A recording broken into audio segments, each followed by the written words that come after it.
Survivor Specialist Phil and Alexa are back. Alexa is currently moving her apartment. She is moving, so she is not available right now. This was kind of a last-second thrown together thing, but we hadn't done this in a couple weeks, so we wanted to make sure we were able to put one together. But don't worry, everybody. Adam Jumba is here, the producer of the Russell Hantz Show's Top 100 Survivor list. He's got everybody's lists in front of him, so he'll be able to tell you Russell, Alexa, and Corey Conway, the mysterious man who I don't think actually exists, top 50 to 31 Survivor players. So that'll be coming up here very shortly. That's what we're going to be breaking down, not just 40 to 31, but 50 to 31, because we did not actually do this 2 weeks ago or 3 weeks ago, whatever it is now. So we have some catching up to do. Adam, thanks again, though, for joining. This should be pretty good. Of course. Yeah, I'm excited. Alexa's moving. Russell had a family thing to attend to, so I'm here to fill in for his place, but I'm excited to go over some names. Yeah, and I've been throwing mine out on Twitter, and if you're not a patron of the Survivor Specialist, I'll throw that in now. Become a patron of the Survivor Specialist, patreon.com/Survivor Specialist. I've been putting out my reasonings for every one of my players. I just recorded my number 32 and posted that one today. So if you have been dying to see these types of podcasts, you could be getting daily doses of what I've been putting out regarding why I rank players, where I rank them. We have a lot to talk about today. For anybody who's a patron, you will know that I don't have Kelly Wentworth on my list. That will be coming up later in today's podcast. But this will be good. Let's start it off with number 50. Now, this was 3 weeks ago for anybody who's keeping track at home. Number 50 was Sierra Easton. I had Sierra Easton right around here. I had her at number 52, so really no complaints for me. What about you, Adam? Surprised to see Sierra only at 50, or do you think she'd be higher, lower? What was your take? I thought she'd be a little lower. I think the episode that I was on with you, I talked about Sierra a little bit because I had her at 66, so not too far away from where she ended up, but I think that the move where she voted out her mom gets a lot of praise, which was a smart move for her, but I think people forget to realize that had she not voted for her mom, she would have gone home anyway. So it wasn't like it was a huge game-changing move. And then, of course, speaking of game-changing, she gets invited back for Game Changers, gets voted out first. I did really like her on Cambodia. I think that was honestly her best game in my personal opinion, even though she placed higher in Blood versus Water. But so I think I would have guessed she would have been a little lower, but I think she's a nice number 50. Yeah, I agree with you. I think her Cambodia game was better than her Blood versus Water game. Her Blood versus Water game is a little showier, but in Cambodia, she should have been one of the first boots. I mean, we see it happen to Vitas, who comes in with a similar target on his back as Sierra had on hers. So I was always very, very impressed with her game in Survivor Cambodia, especially since she was one of the people who really, really, really had a massive target out of all of those returning players, probably top 5 biggest targets out of anybody out there. So though that was pretty impressive. My number 50 was actually Fabio. I think one of the lowest rated winners. I've been breaking it down this way so people can understand my reasoning and rankings here a little bit better. But I have, in my top 51, I have 17 non-winners and 34 winners. Fabio at my number 50 comes in as my 33rd best winner. So as this goes on, you'll be able to follow along with that. Now, I'm going to preface this now because we're going to talk about it a lot when I get to Sarah Lucina, which is going to be talked about very shortly. Just because I'm ranking them as the 23rd, 33rd best winner, I'm doing it considering all games they played. So there are some players that if I just looked at their winning game, I'd probably have them higher or lower. But if I'm looking at all of their games combined, it does affect their ranking, which is why I have Sarah Lucina lower than a lot of people did, which the internet was not proud of me or happy with me at all. But who's your 50, Adam? So my 50 was Jenna Marasco, who we Marasco. That was my 51. Marasco. So we're on the same thinking there. Okay, yeah. So I think I might have talked about her a little bit when I was on this recap a couple weeks ago, but she obviously placed somewhere in the 60s, so I wasn't too far off. But I think her Amazon game is a little forgotten and a bit overshadowed by Rob a little bit. But she did win, 3 3 immunity challenges or four immunity challenges. She was one of the best social game winners, in my opinion. And if you guys remember in All-Stars, she, they were coming very hard after the winners, but somehow she seemed to be the one winner who was able to kind of take that target off of her. And if she hadn't left because of her mom's battle with cancer, she, I don't know if she would have won, but I think she would have had a pretty good showing in All-Stars. But I guess we'll never know. We'll never know. Yeah, and I felt that way about Ethan, because Ethan's All-Stars game, him and Jenna were the ones who really took the target off their backs, and Jenna leaves, but Ethan actually does pretty well, so I get to him in a little bit. Who did Russell, Corey, and Alexa have at their 50? So anybody who's keeping track at home can try to follow along with 5 different running lists of 20 players. Yeah, so Alexa also had Jenna, but a different Jenna. She had Jenna Lewis, so me and her were the 2 reasons I think Jenna placed high. Colby was Corey's number 50. Okay. And then Russell had Courtney Yates. Okay. There you go. So that makes sense. I mean, Courtney Yates coming in at 50. We'll be getting to Courtney in a second here, although I have her so high on my list. I love Courtney. Yeah. Unbelievable. But all right, so let's go on to number 49, which on the official list was Spencer Bledsoe. I was kind of surprised he only came in at 49. I had him much lower, but I figured that I had him like pretty low. I had him at 68, but I figured a lot of other people would really move him up. I thought for sure Russell would have him really high, which would skew him high. I thought Alexa would have him higher. And Adam, I personally thought you would have him higher. What do you think about Spencer coming in at 49? Yeah, I was going to talk about him in a second because I have him at 47 on my list.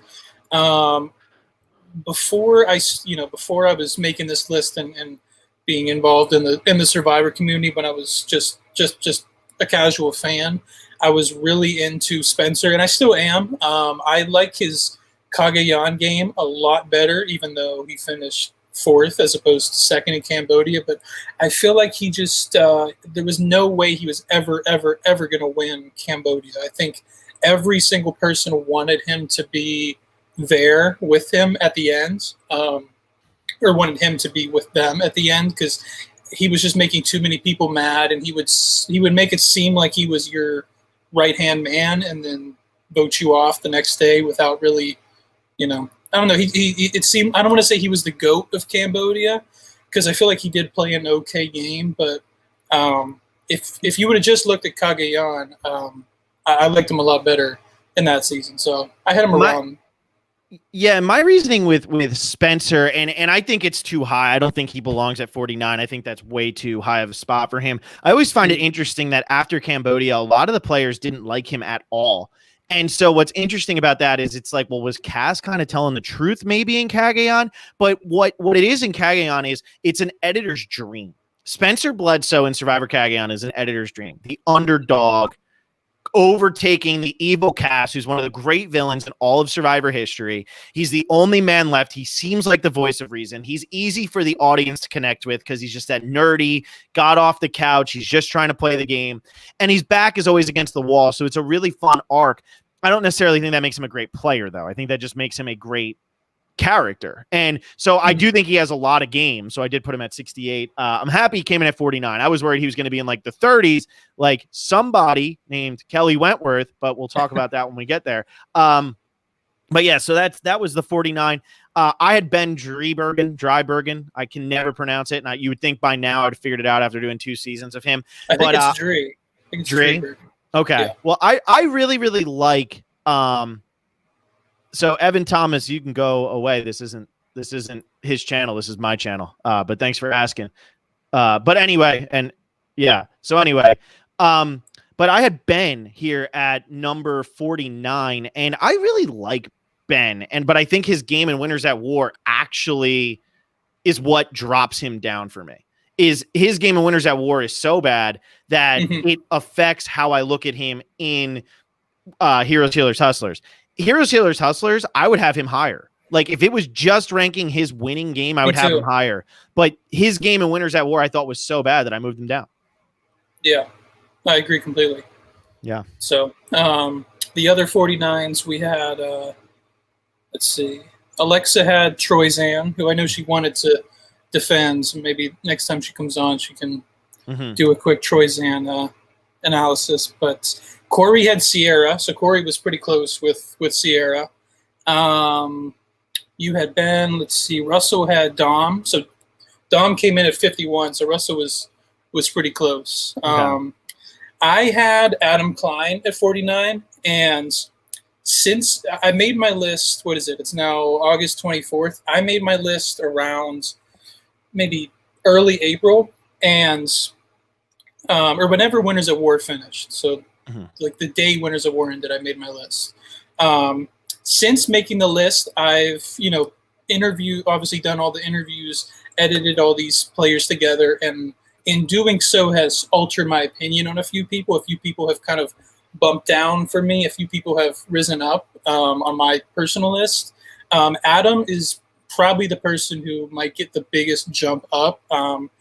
I went and rewatched Millennials Gen X versus Gen X as well, and I think along with a lot of people, I was kind of under that boat with like, oh, he only got a unanimous vote because of, sympathy for his, his mom's situation, which is completely not true at all, in my opinion. And, I think you said it great in your interview about Adam, is that he kind of lived like the Survivor superfan's dream when he won a unanimous vote, came to Winners at War, and even though he didn't make it super far, he still kind of drove the narrative probably more than any other player for the first third of the entire season. So I wish I had placed Adam higher, but yeah, he was the superstar.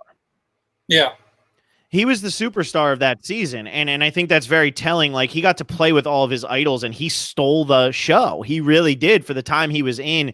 I think a lot of people are jealous of him, and I don't care if that offends anybody here. I think a lot of people are jealous of him because he got to live out the Survivor dream, and everybody else is mad about it. Like, I have friends who will talk about Adam's game, and they're like nasty about it. And I'm like, really? Why are you being like this? And the reason they're being like that is because they're jealous, because Adam got to do it and they didn't. And I think that's where a lot of the hate for Adam came after Millennials vs. Gen X. And it was one of the uglier sides of the Survivor fan community after he won. It was really sad and really pathetic of a lot of people. But, I have him much higher because as somebody who, yes, I do play favorites with Adam a little bit. There's no denying it. I like Adam. I'm friends with Adam. So that's not, it's hard to turn that off. But at the same time, like, Adam's game in Millennials vs. Gen X is great. And you just have to really realize that all he's trying to do is lower his threat level and never be the target, while also making sure there's enough time to get rid of all the targets. And he does it perfectly. He executes it absolutely perfectly. So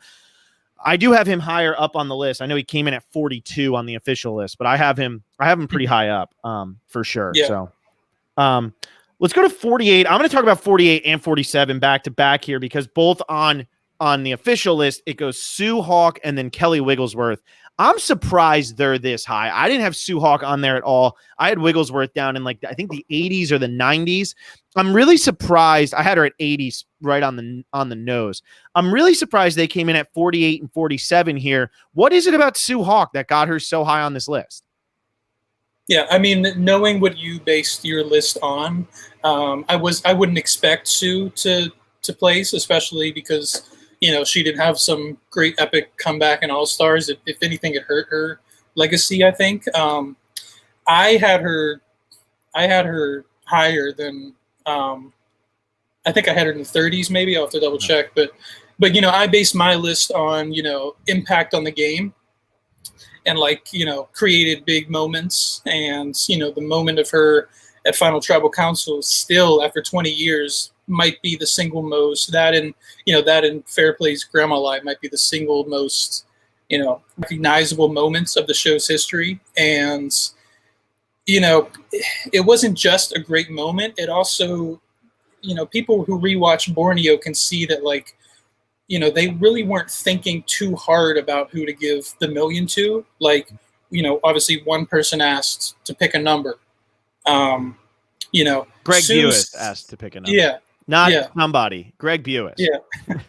So Sue seemed to be the only person who was really, putting in all this effort. It almost kind of seemed like the game was, if you make the jury, it's like your game is over. But Sue kind of made Survivor in a way that being on the jury is super, super, important. It's the jury is everything. So I think that her speech not only was a great moment, but it also, really showed the importance of the jury and how much power they had. And, jury management really kicked off after that speech. So yeah, I can't argue too much with that. I think that's a really good point. It's just like, if you're looking at it from a gameplay perspective, Sue Hawk's not in your top 100, and that's what I was doing. Kelly Wigglesworth, however, I did put in because I think her first game is great. If she doesn't play Cambodia, she probably comes in the top 30, I think, on this list. If she doesn't play Cambodia, I think Cambodia actually hurts her, because if your only experience on Survivor is finishing runner-up to Richard Hatch by 1 vote, you're a top 30 Survivor player. But her coming back for Cambodia, and just, it wasn't even so much that she wasn't a good player, it was that she was terrible TV. She just didn't translate to TV in 2015, and that's ultimately she was there. Yeah, exactly. She had like 8 confessionals or something, and that's ultimately what I think makes it so that she only comes in at 47 and not higher on this list. Yeah, I agree. So my 48 and 47, I had Nick Wilson at 48. Once again, another player. If you take out his winners at War Game, I probably have him higher, but his winners at War Game was really bad. I mean, that whole scene like where he's talking about how him and Michelle are going to the M with Tony, and then he immediately gets voted out, and he's like shocked after Michelle told him exactly what was going to happen, is very infuriating. But his game in David versus Goliath is amazing, and he navigates a really, really great cast of characters. Natalie Anderson is my 47, and I think people would think that that's very low. I have a really hard time with the Blood versus Water seasons. I think Natalie Anderson is greatly benefits from the fact that her sister was voted out first. If her sister's not voted out first, this game is a completely different game. I think her social game in that season honestly isn't very good. The whole John Rocker situation early on in the game is not good. But she does win the game, and it's an impressive win, and she does really impressive things throughout by navigating the whole John Mish and Jacqueline situation and Missy and Baylor and all of that. But I actually think that Jacqueline wins the game against Natalie if John Mish isn't there. I think everybody in the jury hated John so much that it actually took votes away from Jacqueline.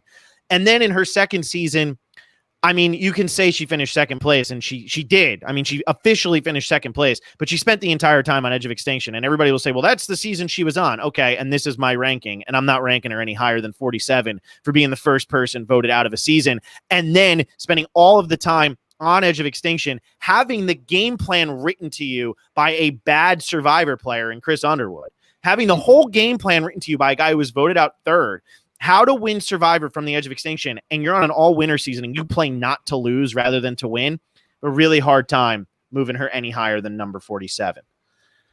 Yeah, I agree. And it wasn't like when she got voted out, it wasn't like, if Rob or Parvati or some of the, Tony got voted out first, I would be like, okay, I understand they're coming into this game with this huge threat. Natalie kind of got voted off because everyone came in thinking she was going to be like this with Jeremy. And then for the first 2 days, she was like this with Jeremy. Mm-hmm. So,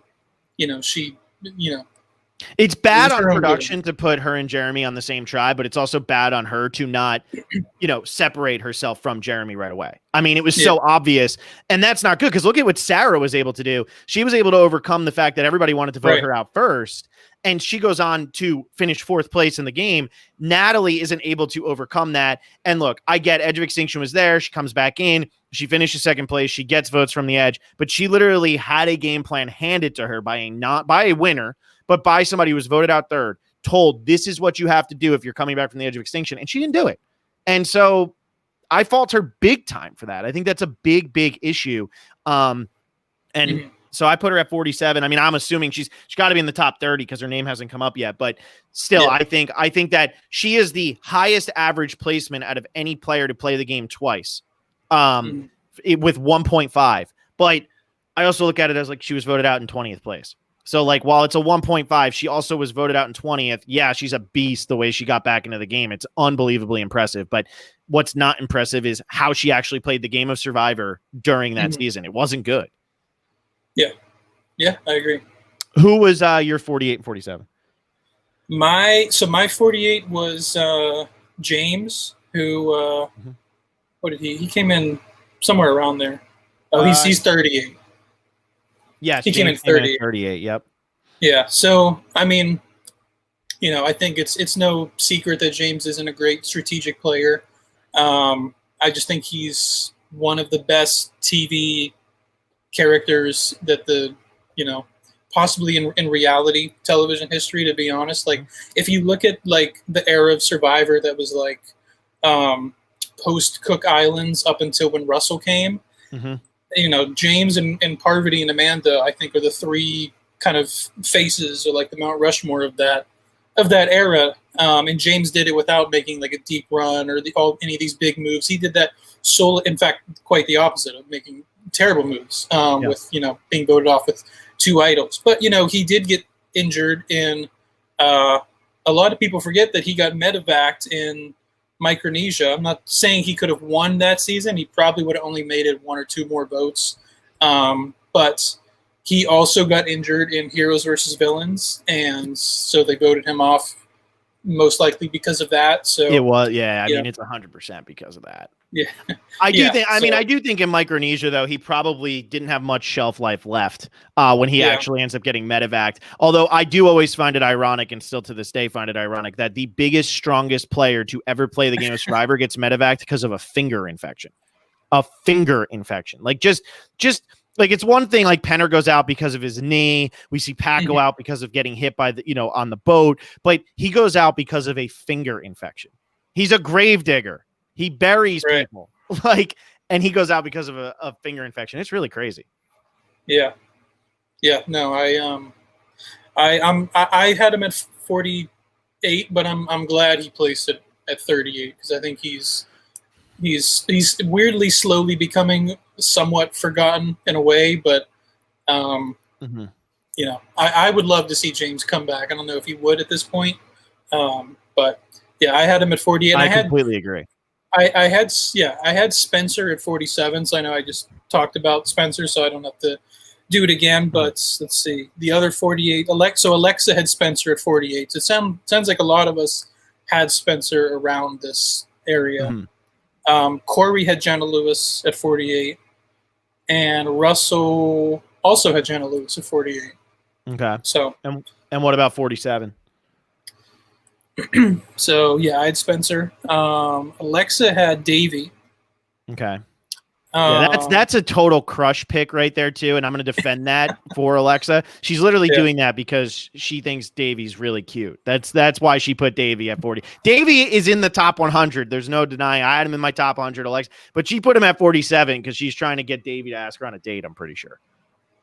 Yeah, I didn't have him in my top 100, but I can totally see why he would be in other people's. And if you look at players in the last 10 seasons who deserve to come back, I think he's top 5 for sure. Absolutely. Absolutely. I love Davey. I think Davey's amazing. Carolyn Rivera, that was Corey's. Mama C was Corey's, 47. And Russell had Big Tom at 47.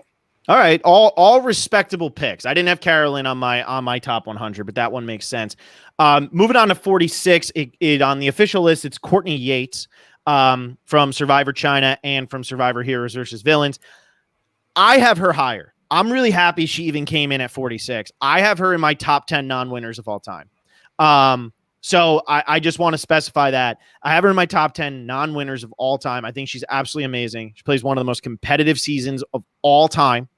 She loses to who I think is arguably, I don't even think arguably, who is the best one-time player winner of all time. She beats the best third-place finisher of all time.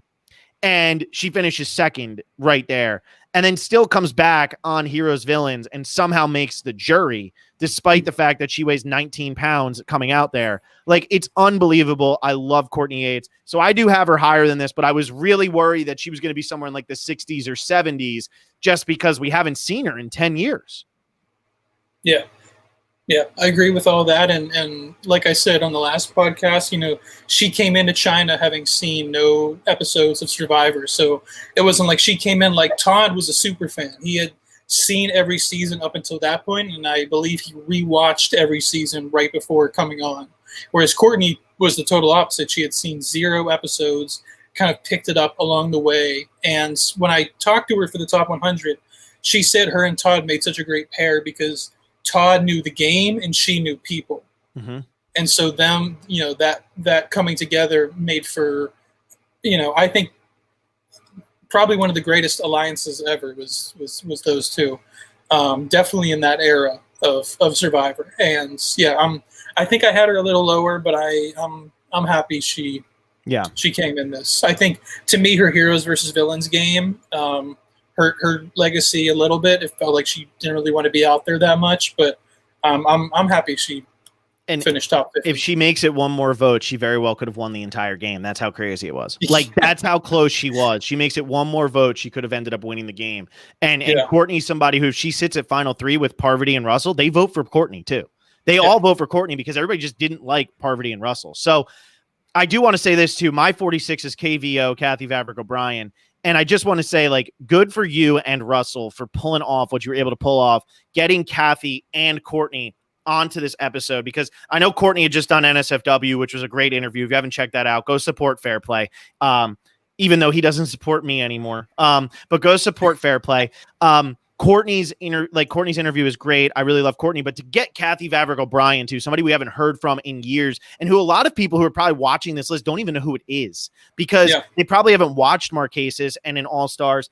I love Kathy Vavrick O'Brien. I'm really happy you're able to get her on to do a little bit talking about Vecepia. I think that was a really great segment. And I have her at my 46 because I think she's got one of the greatest one season arcs in the history of the show. Her Marquesas game is absolutely incredible. She plays a phenomenal game. Vecepia just dupes her at the end, which is crazy because Vecepia I have so high up. But KVO is amazing. And I also love her in All Stars. And had it not been for Lex and her keeping around Amber, Lex and Kathy very well could have been the final 2 of that season. That one decision changed the course of Survivor history forever. Kathy Vavrick O'Brien and Lex Vandenberg might have been the faces of Survivor heroes versus villains had they not kept Amber Mariano, at the time Amber Burkich, at final 11 or final 12, whatever it was, of Survivor All-Star. So I got KVO at 46. I think she's great. Yeah, absolutely. And shout out to Lex.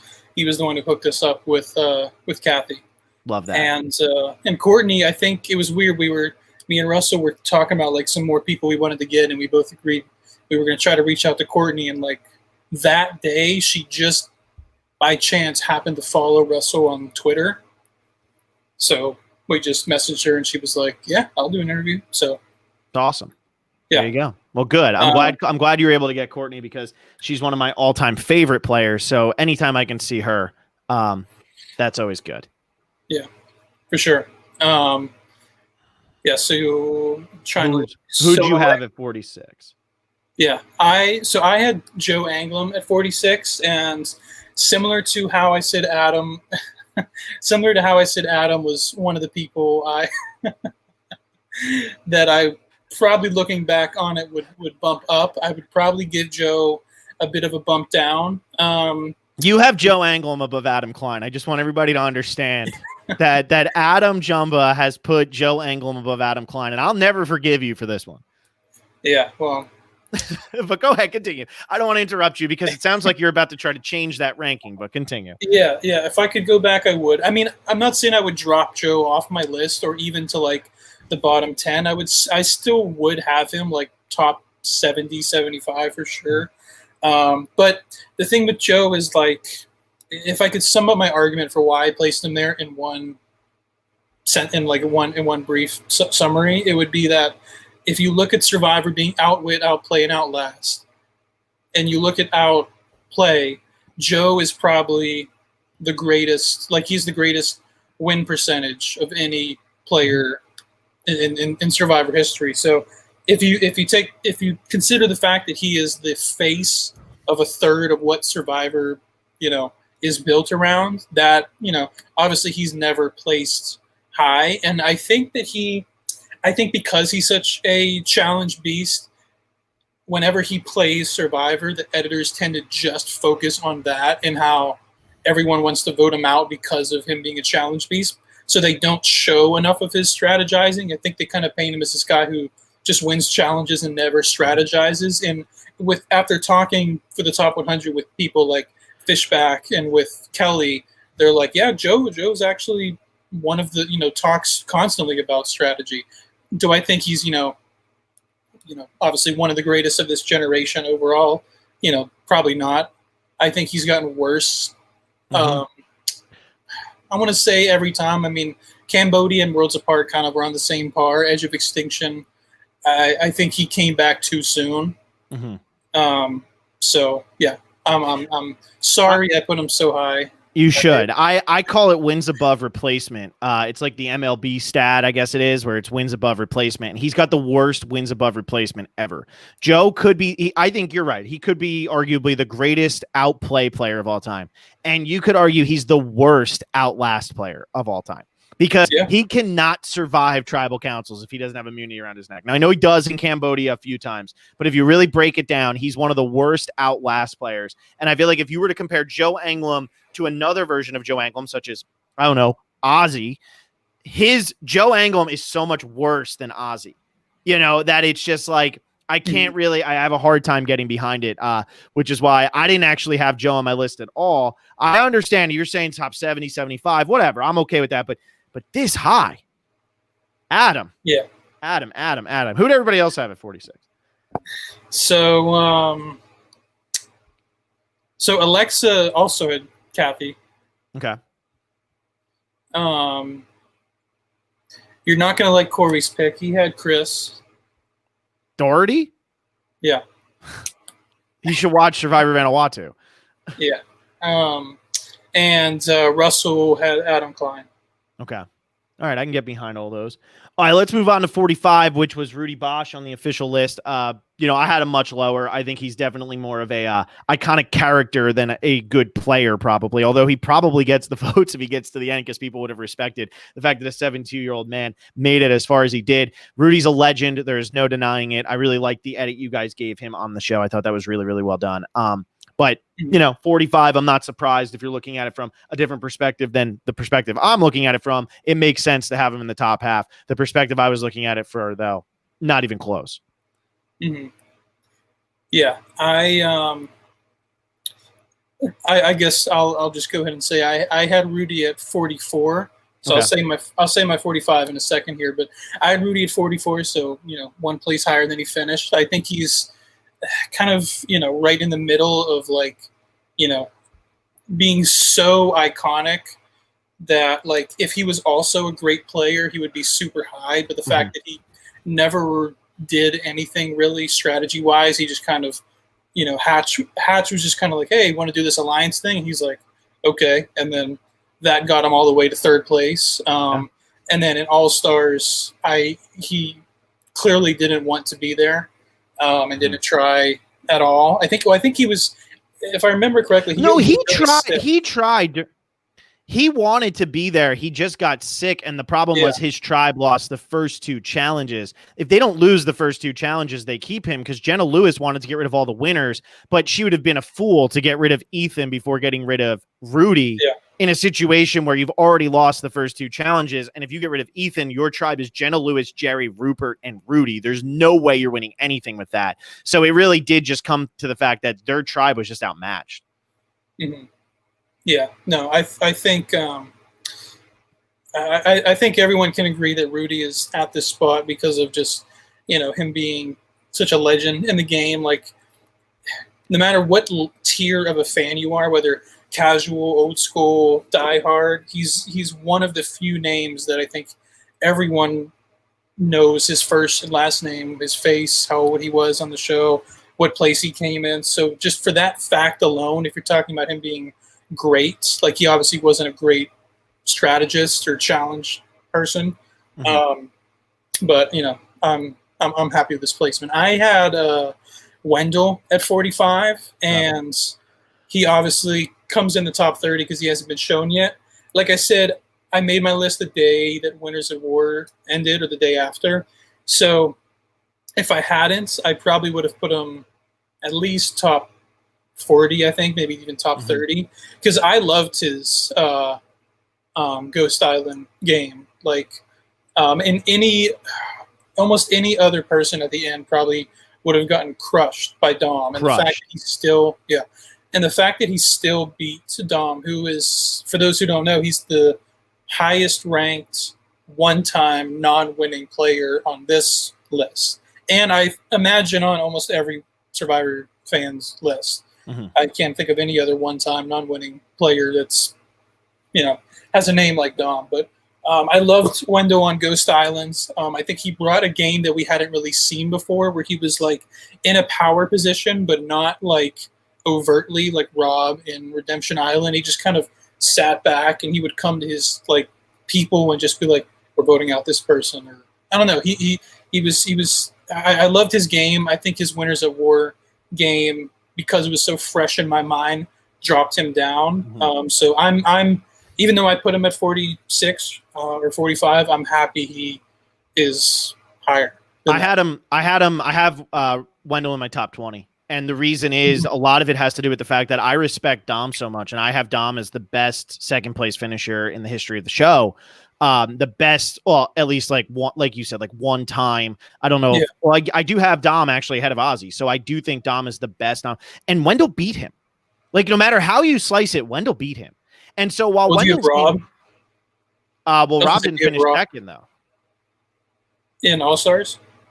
Oh, Rob Mariano. Yeah. So I do have Boston Rob. So I guess what I'm saying is, like, on the first time out, somebody who didn't win finishes second place, makes it to Final Tribal Council and loses. Dom is the best Final Tribe Council loser in their first season ever.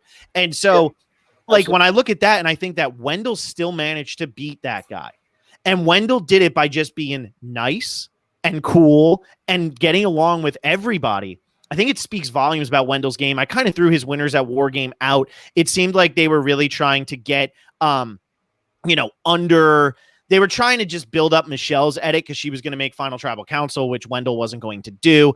Right now, it is definitely easier to build up Wendell as the villain than Michelle. In like, it's like, oh, he was the mean boyfriend and Michelle was like the hero, which I'm always going to support Michelle. So I'm just like, great. But I think like I just throw Wendell's game out. I'm like, we didn't see enough of what he was actually doing. There was more going on than we were led to believe.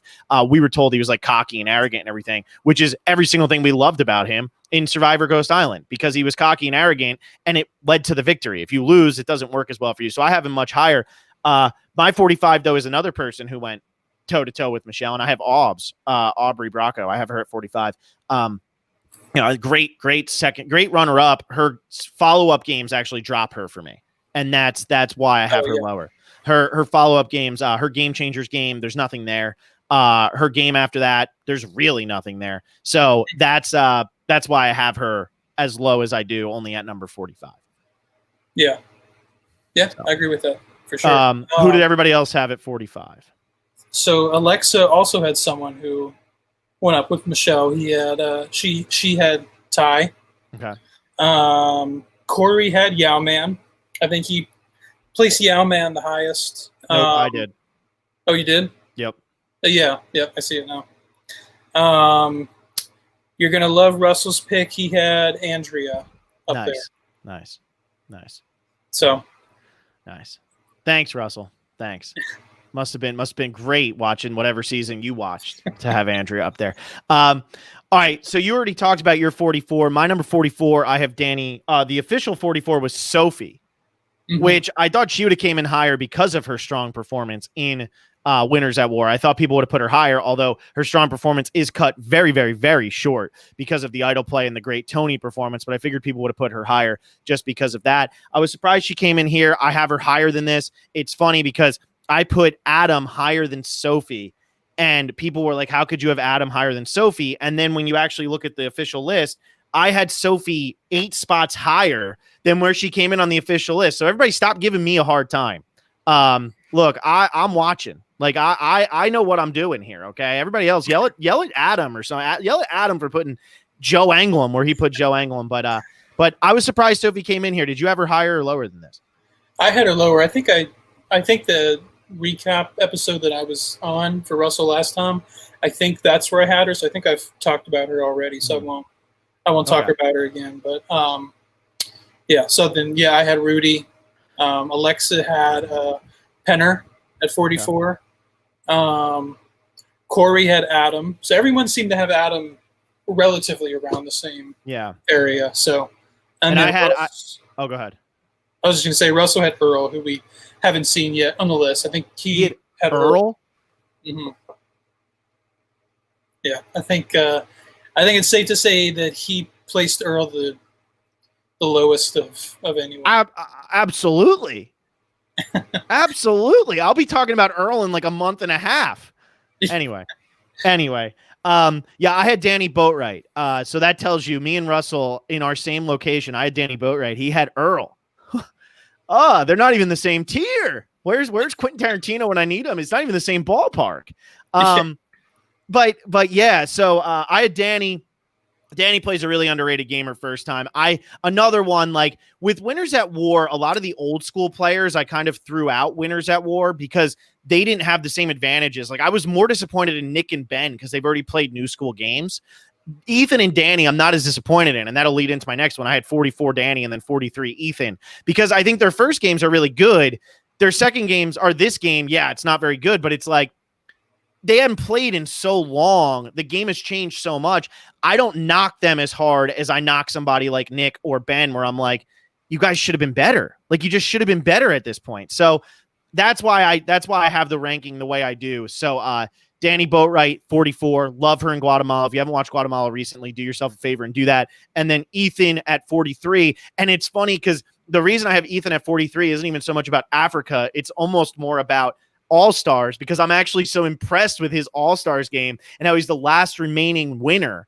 And I think that boosts his Africa game where he sits down and wins it 5-2 and plays the game that we see a lot of people play nowadays, which is the meat shield strategy, and just let Lex and Big Tom take all your bullets. And it's a boring game and it's not super exciting, but ultimately it gets him the W. And that's what Survivor is all about. And as iconic as Ethan was, I ended up putting him at 43. I think he's just too big of a name to not have that high.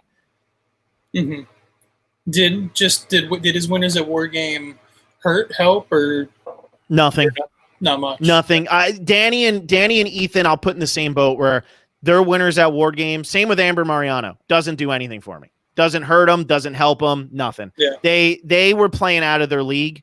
None of the old school players did well. None of the old school players that are really old school. I mean, Sandra, Boston Rob, Tyson, they all played in the new school. So Ethan and Danny, Amber, I throw it out. It doesn't matter to me. Like I knock people for this type of thing, but I don't compliment. I don't really raise people up for this kind of a game. Aside from probably Tony, that's real, and Adam. You know, like those are players, but no, it didn't really do anything for me. They're Winners at War game. Yeah. The only people who I think is Winners at War game may have bumped them up on my list would have been Tony. Adam, I'd probably say Sarah a little bit, even though after winning Game Changers, I probably would have put her in my top 20. That they just bumped her up a few more spots. Michelle, but other than that, I don't think Winners of War influenced mine. Too much.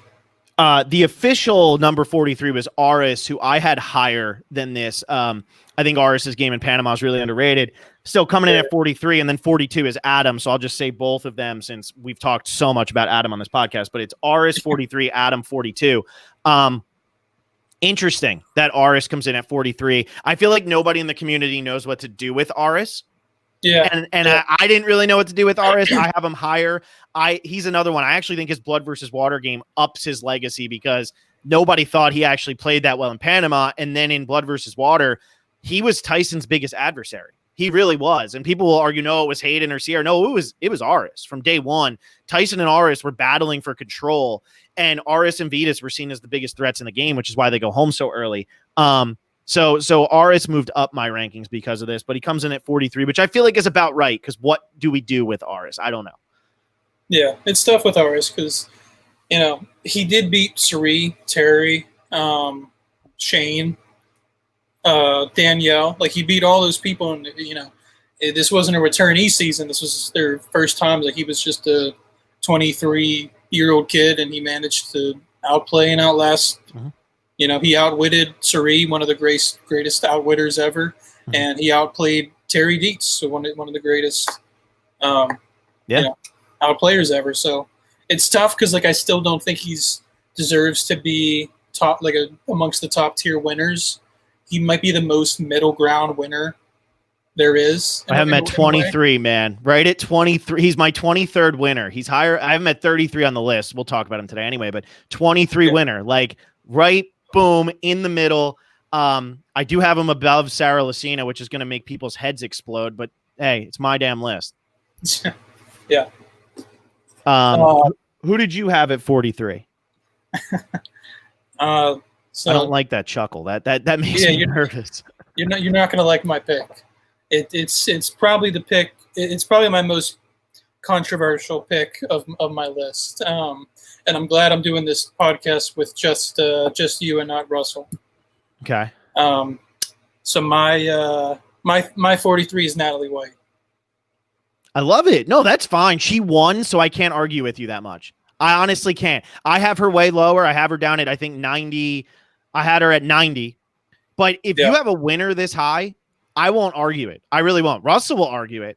But I won't argue you putting a winner. No matter who the winner is, I won't argue the placement of a winner, especially when they won on their first time. And, as I'm sure you were going to say in just a second, you beat one of the greatest non-winners of all time, which, by the way, I had said Dom was the best runner-up in Survivor history earlier. Obviously, I have Russell ahead of Dom. So, actually, Russell is the best runner-up in Survivor history. But I like this. I like the controversial. Okay. Give me your take on why, though, Natalie White, because ultimately I wouldn't put her this high. But explain to everybody who's going to send you hate mail.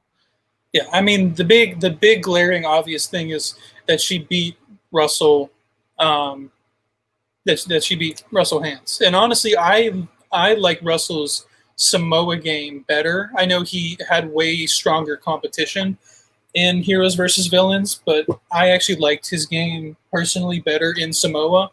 And she's still, like, she beat prime Russell, I think is the biggest argument for Natalie. To rule off of that, I think people just come into Survivor seasons thinking that it's just automatically going to go to the person who's making these big moves or is a challenge beast or just does it all. And the thing with Natalie is she's just like this small, tiny little woman. Like, obviously she's not going to perform well in challenges. So she didn't really even try in challenges. And she's not a very antagonistic or manipulative person. Like, those just aren't her skills. So you can't fault her for, not choosing the skills that are normally attributed to a great Survivor player. What she's good at is she's very likable. She's very relatable. She's a great social player. So she got to know everyone, not even her enemies. I forget what the opposing tribe coming in, but they were out. Yeah, people forget, like, they were Russell and Mick and 8-4. 8-4. And I know Russell was obviously the biggest part of overtaking it, but Natalie could have flipped at any point. Could have flipped over. Like, people were saying, come on over. Kelly and Laura were like, come on over with us. Like, at least you'll make Final 9. And Natalie still stuck with Russell and Jason and Mick and ended up making it to the final 3 and winning the whole thing. And honestly, she probably gives one of the more underrated tribal council performances I think we've ever seen. Don't think it's one of the best, but it's one of the more underrated. At the very end of it, Laura Moret told me that she, we only see about a fifth on TV, if that, of Final Tribal. That Final Tribal lasts hours and hours and hours. We see 20 minutes on TV, maybe 30. She, at the very end, she ran through everybody on the jury and told and repeated their life story to that person. Like, here's your kids. Here's where you went to college. Here, told everyone's life story for 20, 30 minutes. And that'll do it. I mean, people want to feel like they're the most important person in the room. I mean, you've interacted with a lot of survivors. I've interacted with a lot of survivors. Survivors have egos. And I mean, it takes an ego to go on to reality TV. That's just a fact.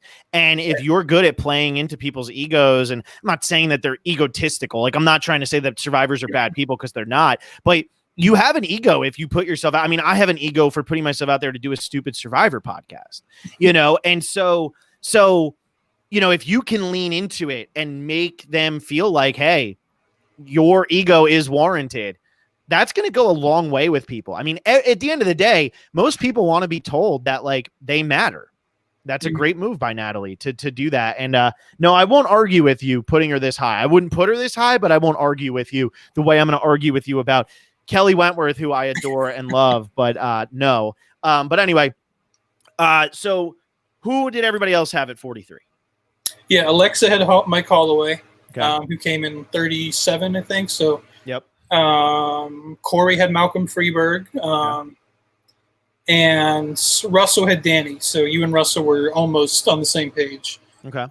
With Danny, and I know we just talked about Aris. Alexa had Aris at 42, so she was only one off. It's actually surprising how many times we're like one off. Or just I think off. As you start getting higher, the players that everybody's putting in the top tier are normally the same players, except Earl. So yeah, exactly. Well, that. And Chris Doherty, who Russell had in like the 70s or something, which forever will hurt my soul because Chris Doherty, as you're all going to find out coming up this, I think soon, is it this week, next week, whatever, you're going to find out my real take on Chris Doherty. And a lot of you are going to be like, and you had Sarah Lucina at 36? Yeah, I did. 42, we already said was Adam Klein. I think that's too low for him, but we'll get to that in a bit. It's not that low. I mean, it's still fine. I had the Kolbster, Colby Donaldson. I think he's, his first game is unbelievable. Great game. One of the best challenge performances we've ever seen. The way he's able to win 5 immunities, roll his way through. Second time out in All-Stars, he was a marked man. He had no chance in hell. And then heroes versus villains, he's the last remaining hero. For as much as people want to look at Colby as a joke, Colby was the last remaining hero. A lot of respect for that. I don't care what anybody says. He finishes 5th place in arguably the hardest season ever of Survivor to place well. He finishes 5th. He's the last remaining hero. That's amazing. Yeah, and had he won the final 2 immunity challenges and somehow squeezed his way to the end, I feel like no matter who, Jerry, he wins no matter what. Russell, I think he would have won no matter what. So every hero would have voted for him because all the heroes respected that they wanted Colby out at like final 16. They wanted Colby out from day one. Colby's run is an incredible run from where he should have finished to where he ultimately does finish. He's like 12 spots above replacement. It's unbelievable. It really is. So I love Colby. I think he's great. He's iconic on so many levels. But who did you have at 42? Yeah, I had Lex at 42. I'm trying to look if I had Lex the lowest, which is surprising because I feel like having Lex at 42 and that being the lowest spot is crazy, but I think I might have had Lex lower than everyone. Yeah, I had him at 40. And I'll just say that now so we don't have to talk about it much when we actually hit 40. I have him at 40. I think this is like the perfect area for Lex. He came in at 35 on the official list. I think that's right. I think that's about right where he belongs. I think Lex is the greatest what-if player ever because, what if he won the final tribal or the final challenge instead of Kim? He could have won Africa. I'm not going to say like he would have crushed it, but especially I feel like he would have picked Kim to come with him. If in All Stars, what if he voted out Amber instead of Jerry? I feel like Lex is probably the biggest old school non-winner that should come back, in my opinion. I agree. And one thing I want to say about Lex, too, is his game in All-Stars isn't a bad game, although many people mistakenly refer to it as a bad game. It's a great game. He plays a phenomenal pre-merge. It's just that he lets his emotions get in the way one time. And the entire game, he says that that's not how he's playing this time. And he lets it happen one time. And him and Boston Rob were really good friends. And he listened to Boston Rob and he believed Boston Rob. And he got screwed.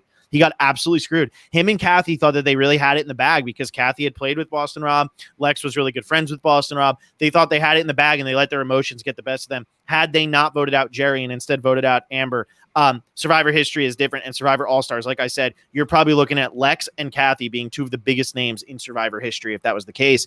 So yeah, I had him at 40, right around where you have him. I think he's phenomenal. One of the best to never win the game for sure. Yeah, I mean, even though his move hurt him, it still was a huge move in the annals of the history of the game. Like, if Lex votes out Jerry or votes out Amber instead of Jerry, this top 100 list could be 80 different names. Absolutely. I mean, who knows if we're even doing a top 100 list in 2020? And I think Survivor is something that would have stood the test of time. But what if Amber and Rob don't get married in Survivor All-Stars. Like, what if that doesn't happen? How different is Survivor? Mm-hmm. I mean, it didn't really come into play until season 20 again, but how different is Survivor if that's the case? It's very interesting to think about. Who was everybody else's 42? So Alexa had Artis. Mm-hmm. I think I mentioned that a second ago. Corey had Michelle. Wrong. And Russell had Ethan. I believe that's the lowest spot of Ethan, but I had him at 43, so one spot lower. Okay. So yeah. I think everyone had Ethan, between like the 30, 43 range. So yeah. And we'll talk about Ethan comes in a spot ahead of Vecepia, which is just incorrect. Just incorrect. Incorrect. But speaking of things that are incorrect, number 41 is Stephanie Lagrossa. I'm done. You go. Yeah. I mean, I had Stephanie at 38, so I actually had her. I might be one of the reasons she placed high. I think the when she beats Bobby John in Fire and becomes the last remaining member of Oolong. Yep. Of that tribe, like that is just one of the most iconic moments, I think, in Survivor. Mm-hmm. That isn't like a huge blindside or idle play. Like one of the more just like actual like story moments is her alone on a beach. A Tribe of One is, and when that was airing live, and I don't know how old you were, you were probably still very young. I would think, but so maybe you don't like, I remember because I was just a teenager at the time, but A Tribe of One was iconic. I mean, people like, and I know this will age me, but newspapers were going crazy over the fact that Stephanie Lagrossa was on her own tribe out there. And like, is this woman going to survive? What happens if she loses the night? Like, it was crazy when that happened. So based on how you rank, I totally understand why you have Stephanie at 38 for sure. Yeah. And then she comes back in the first ever captain return season. And I think everyone, including myself, because Guatemala was my first, I mean, I had, my parents were watching it since day one, and I was kind of watching episodes here and there, but Guatemala was the first season where I sat down and, remembered people's names. I consider it my first season. Mm-hmm. I remember no one thought Bobby John or Stephanie would make it to the merge, mm-hmm. and Stephanie makes it all the way to, 2 votes away from winning the whole thing. I think 2 or 3. 5 votes away. She loses 6-1. Yeah. Okay. Well, she makes it the final 2. That in itself, I think, is just great. And I think she's an underrated challenge player as well.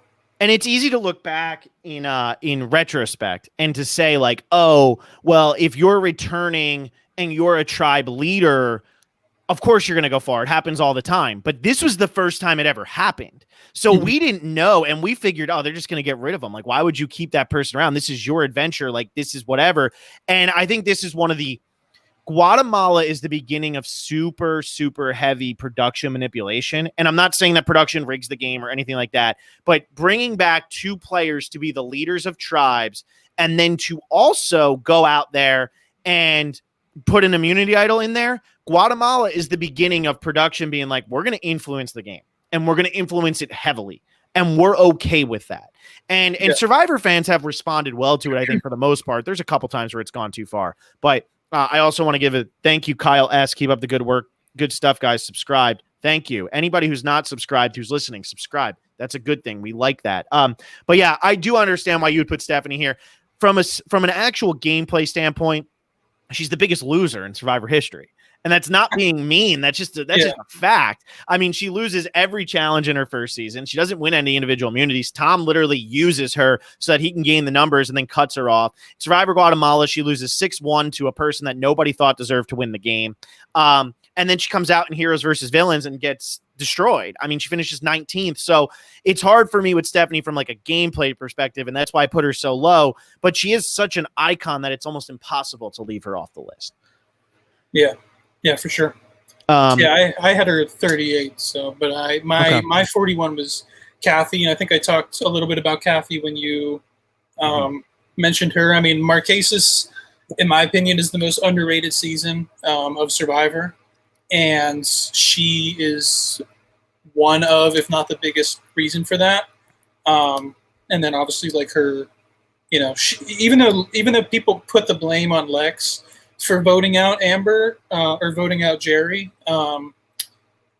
according to Lex, he was dead set on voting out Jerry, and it was actually Kathy that talked him into. And Kathy even admitted that on the last episode thing. Yeah. So she's just as much to blame, I guess, for, you know, changing the course of Survivor history. But she's unfortunately becoming somewhat of a forgotten player. But she's, you know, she was great to watch, and she wasn't just great TV in the sense of like Phillip or James or Russell, who are so clearly like, you know, you can't write these people sort of thing. Kathy just seemed like a normal person, but for some reason you were just really drawn and interested every time she had a confessional. And then, of course, the scene where she pees on Carol's hands or arm. Hand, he gets stung by the sea urchin. Yeah, is goofy, but, you know, you can't argue that it's not one of the more iconic moments of the early seasons. Yeah. John Carroll still has pee on his hand. No. Maybe. I mean, I don't know. But anyway, no, I totally agree. I love Kathy. I think Kathy's amazing. I love that, like, John Carroll's been on our podcast, I think 3 or 4 times. And John Carroll does the charity event for the Sunday poker tournament. He was on the PG episode that I was on, where we went on PG games or PG plays or whatever it was. And he was on there, and he brings this up every time, because it is one of those things that 18 years later, it's still like a huge topic of conversation when you talk about Survivor Marquesas. It's hilarious, but it's such a small moment, but it's so big. Anybody who's a Lost fan, Hurley talks about that in season 1 of Lost. And he says, I saw it on TV. It's a reference to Survivor Marquesas in one of the biggest TV shows of all time. It's unbelievable. Yeah. It's really interesting. And there's a lot of people nowadays who will sit down and watch Lost and not understand the reference, because first season of Lost was 2004. It's now 2020, 16 years later. People will be like, what is he talking about? You look that up, you're going to find Survivor Marquesas. It's pretty awesome when you think about how legendary that was. And Kathy's just a small portion of that season, or just that's just a small moment. And Kathy's a much larger portion of that season. Who else did everybody else? Well, I'll say my 41 and then you can do everybody else. I had Amanda Kimmel, which this probably feels low for a lot of people. And I understand that. But I do, again, like, this is something that I really try to drive home. I have a lot of winners ahead of her. So in terms of non-winners, she's my 14th best non-winner. Out of all the people who have not won Survivor, 14th is pretty damn good for that list. And the people I have above her, like Lex is the person I have next. That's my 13th best non-winner. So I do have Amanda Kimmel there. She's the first player to ever make it to back-to-back final tribals, but she loses at both of them. And like could have won at both of them if she actually like knew how to sell her game. And then in Heroes Villains, her game is not very good. So, you know, Amanda at 41, 14th best non-winner. Like, I feel good about that. 41 sounds bad, but 14th best non-winner. That's pretty awesome, I think. But maybe I'm wrong. Yeah, I had her pretty high. Yeah, which makes sense. I will never argue somebody putting Amanda, Courtney, or Todd too high. They're like 3 of my all-time favorites. Just like James, I had him at 72. He comes in at number 38, and I'm like, yay, I love James. I'm so happy he was so high, even though I wouldn't personally put him there. Yeah, I mean, I didn't have her in my top 20. She barely made it, but she, I think, finishes in everybody else's top 15. Gotcha. All right, well, who else did everybody else have at 41? Let's see. So Alexa had Danny. Okay. Corey had Jerry Manthe. And Russell had, I hope he can defend this at some point, but he had Brian Heidick at 41, which isn't terrible. It's not, you know, I mean, he's going to end up somewhat close to 41, but he by far had Heidick the lowest. Well, I mean, no, Heidick's in the top 30 because he's not named in the next section we're about to. We're only halfway there, guys. So if you're listening, we're only halfway there. Get pumped. You got plenty more time. The Flyers start in 3 minutes, Adam. You got me. We're about to speed round. No, I'm just kidding. I'll just have it on in the background and ignore everything you say. But no, Brian Heidick deserves to be higher than that. I think that's really, really low. But again, Russell has a lot of winners ranked lower than I would have them ranked. I mean, his Chris ranking is ridiculous. His Vesepia ranking is really low. So like, look, it's different criteria. Russell ranked on different criteria than me. That's all. Yeah, well, what's interesting about Russell is because he's been out there, I think he has such a different perspective, obviously, than we have. And I think one of the results of his perspective is that he sees players who aren't normally heralded as great, as being, good players. So he just, as well as talking, he obviously converses with survivors a ton more than we have. So he maybe he's talked to people on Thailand who are like, man, Brian got a good edit. He didn't really make that move. We can only base the list off of what we see on TV, meaning me, you, Alexa, and Corey. Yeah. No, and I totally agree with that. Because like when he ranks Danielle as high as he does, I'm like, you got to be kidding me. But he's played with Danielle. He knows. Yeah. Like, I don't know. I see what's edited. He's actually living with her every minute of a day. Right. There's a big difference there. So like when I say his ranking of Doherty is a joke, I mean, I think it is, but I mean, no, there's no defending that one. The Chris Doherty ranking really makes it. But I already said that to him on the podcast, and I was just like, you're wrong. But no, Russell's guy. Look, everybody's got different reasons, and I think it's fun that we had one Survivor player, one person who's really not a part of the community in really any way except being a fan, and then three people who are, a part of it, but not really a part of it. I think it's an interesting perspective. We all ranked on different things, and my ranking is definitely the most accurate, but everybody else's was pretty good too.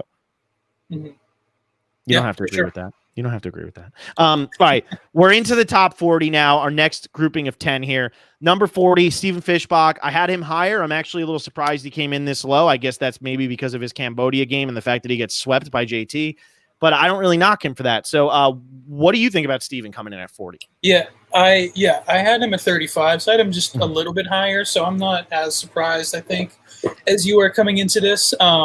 However, if you would have asked me to make this list like 5 or 6 years ago, obviously a bunch more players have come in since then, but back in the day, I was a really big Fischbach fan.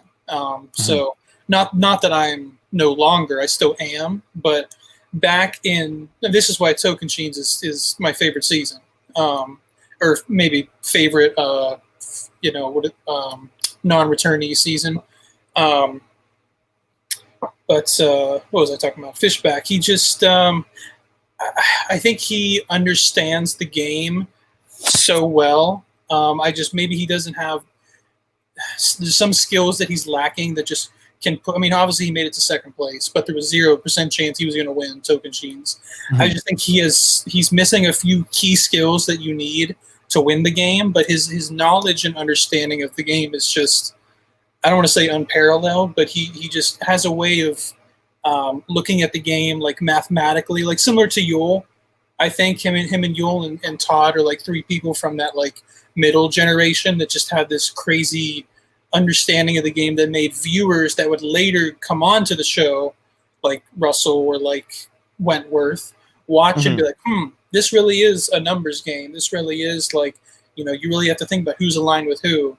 And I think his Cambodia game actually doesn't hurt his legacy at all. I don't either. His edit in like the early episodes kind of painted him as like the nerd who shouldn't belong out there. But the whole voting blocks thing, I think he was a huge part of how Cambodia kind of became less about sticking to the alliance and more just like, who are we going to vote out this week sort of thing. So, yeah. And for somebody who just ranked Amanda at 41, I have Steven much higher than her, even though he gets to the end and loses in a sweep and then his next time out doesn't do well. But I think what him and JT collectively were able to pull off on Survivor Token Change is unbelievably impressive. Like the two of them were dead in the water, them and Taj, they're all dead in the water, and they are able to overcome that. Unfortunately for Steven, JT was just one of the most beloved players of all time. But if you actually look at how they do on their future seasons, Steven kind of proves that he's almost a better player in Cambodia than JT is in Heroes, Villains, or in Game Changers. So maybe Steven did deserve a little bit more credit. He just happened to play on the one season that you would never expect. Yeah. He would never get a single vote. So I have Steven much, much higher. But I do understand why people might drop him a little bit lower, but I think he's great. I think he's a really, really great player. Surprised to see him only come in at 40. I already said I had Lex at 40. Who did you have at 40? Let's see. Oh, so I had Vesepia. Too low, but okay, cool. Yeah, but from how you're ranking it, it makes sense because she really doesn't have much of an impact on the game at all. Yeah, and I'm sure we'll talk about more about Giuseppe in a second, but yeah, I mean, what you just said is pretty much what I was going to say. She's a great winner. Marquesas is not only the most underrated season. I think Giuseppe is probably the second most underrated winner of all time besides Doherty. Mm-hmm. And I mean, you've said this multiple times, but she came into Marquesas with Boston Rob, and neither of them had played before. And she, they were in basically the same situation. And she came out and ended up winning. And he knew he was on the chopping block and was in an immunity challenge where you had to balance yourself on water. And even though he was probably going home, instead of trying to win, he was laughing and giggling and then slipped off. Yeah, because he tried to splash water and he fell in. Yeah. Mm-hmm. So, and then Giuseppe won. Yeah, and that's why I actually have Giuseppe ranked higher than Boston Rob on my rankings. And I've said that a couple times, and people are going to be really pissed at that. I don't care. They literally played the same season from the same position. One of them won, and the other didn't make the jury. Mm-hmm. Somebody knew what they were doing, and it's not Boston Rob. Just saying. So I do understand though, like what, if you're looking at it from the grand scheme of things, Giuseppe doesn't have much of an impact on the game, but that's more the producer's fault than anybody else. Who did everybody else have at 40? So you and Corey actually both had Lex at 40. And then Russell had Denise at 40. I think the lowest for Denise, but that's lunch lady Denise, right? There's no way he had Denise Stapley at 40. No, he had Denise Stapley at 40. I would think that he would love Denise Stapley because Denise Stapley single-handedly voted out Sandra. I would think that would put Denise in top 5 for him. I'm surprised. Yeah. So, 39 is all right. Well, let me stop. So anybody who's not a patron of the Survivor Specialist, since this is a 2-hour episode, patreon.com/Survivor Specialist. I've been doing my top 100 players, been doing daily content, about 10-minute episodes for each person, going through why I ranked everybody there. I also did a special episode of why Kelly Wentworth did not make my top 100. She comes in at number 39 on the list, despite the fact that I didn't even have her in there. And so she comes in at 39. Look, I knew she was going to be on this list. I knew it. I'm okay with it. I love Kelly. I think Kelly's great. From a fan perspective, I love her. As a human, love her. Her podcast with us was amazing. She's like a really great person outside of the game. But her first season of Survivor stinks. It stinks. Like a diaper that's just left in the sun. It stinks. It's terrible. And a lot of that does have to do with the fact that she has to play with Dale. But somehow she was seen as a threat. She stuck out there with Drew Christie, which seems to be the bane of Kelly's existence, is that she gets stuck with these crazy alpha males who hate Kelly or like her and then just decide to cut her. War dog. But her first game isn't good. And my problem is her second game, she comes out and she plays a great game. No denying it. She never wins. She's not going to win that game if she sits next to Jeremy. There's an argument to be made that she loses to Tasha or Spencer because a lot of that jury did not like her. And I think that's forgotten. I think Tasha might actually win in that final 3 because people didn't really like Spencer. And I think enough people didn't like Kelly. So that's just something to think about. She has the greatest idol play of all time. There's no denying it. But she had no target on her back coming into that season and yet somehow managed to have a massive target on her back the entire game in Survivor Cambodia. Like she does. There's something about Kelly, and I don't know what it is because in real life she's amazing, but there's something about Kelly on the show, aside from when she's with Lauren O'Connell, that just seems like it doesn't mesh with everybody else out there. It seems like there's something about her that people don't connect with because it always seems like she's on the outside looking in of alliances. And we see it again in Edge of Extinction. Obviously, that's because her tribe loses a lot at the beginning, but her name is always on the chopping block, and then she gets voted out with an idol in her pocket. There's nothing special about her Edge of Extinction game. Her first game stinks, and then her second game is great. No denying it, but she wouldn't have won if she made it to final 3. She doesn't have a chance against Jeremy. I don't think she probably beats Tasha. She has a great idol play, but she doesn't really do anything else, and she had no target on her back going into that season. So I don't have Kelly in my top 100. She comes in at 39, probably because of one move in Survivor history. That's all. That's all I gotta say about that. I need Carl in here to just say, just saying. I'm just saying. It's just my opinion. That's it. But I don't have her in my top 100. Top 100 people, absolutely. Top 100 Survivor players, I don't have her. Yeah. Yeah, I know. When the last episode finished, we were texting a bit, arguing about Kelly's placement. I 100% understand, and knowing what you based your list off of, I probably wouldn't expect Kelly to be on. But I'm hoping in the same vein you can understand why I would have her on my list, because, like you said, she did have, Russell eliminating Kelly from Samoa, and then Kelly eliminating Savage, or probably, you can argue which is number one, which is number two.